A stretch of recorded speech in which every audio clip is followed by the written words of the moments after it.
किसान को मिला मेहनत का फल। एक बार की बात है, एक राजा ने अपने सैनिकों को रास्ते के बीच में एक बड़ा पत्थर रखने के लिए कहा। पत्थर को बीच रास्ते में रखवाकर राजा ने अपने सैनिकों से छुपकर यह देखने के लिए कहा कि देखना उस पत्थर को रास्ते से कौन हटाता है।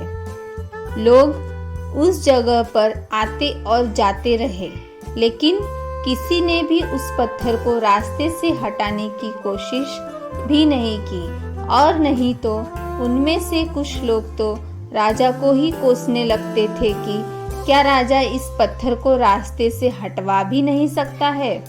किसी ने भी उस पत्थर को रास्ते से हटाने का प्रयास भी नहीं किया। ऐसा काफी दिनों तक चलता रहा। एक दिन एक किसान अपनी सब्जियों को लेकर उधर से गुजर ही रहा था। उसने पत्थर को रास्ते में पड़े देखा और सोचा कि सबको इसकी वजह से कितनी तकलीफ हो रही होगी।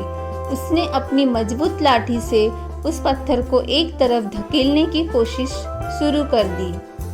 काफी कोशिशों के बाद वह उसे सड़क से हटाने में कामयाब हो गया।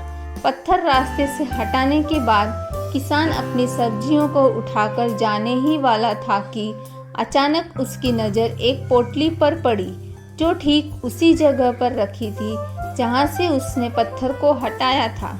उसने उस पोटली को खोलकर देखा तो उसमें सोने और चांदी के कई सिक्के थे, और उन सिक्कों के साथ राजा का एक संदेश भी था, जिसमें लिखा था कि ये सारे सिक्के उनके लिए हैं जो इस पत्थर को रास्ते से हटाएगा। दोस्तों, बिल्कुल इसी तरह हम सबकी लाइफ में भी कई ऐसी मुसीबतें आती हैं। कुछ लोग उन मुसीबतों से बचकर निकल जाते हैं और कुछ अपना रास्ता ही बदल लेते हैं, और कुछ लोग उन मुसीबतों का हल निकाल लेते हैं।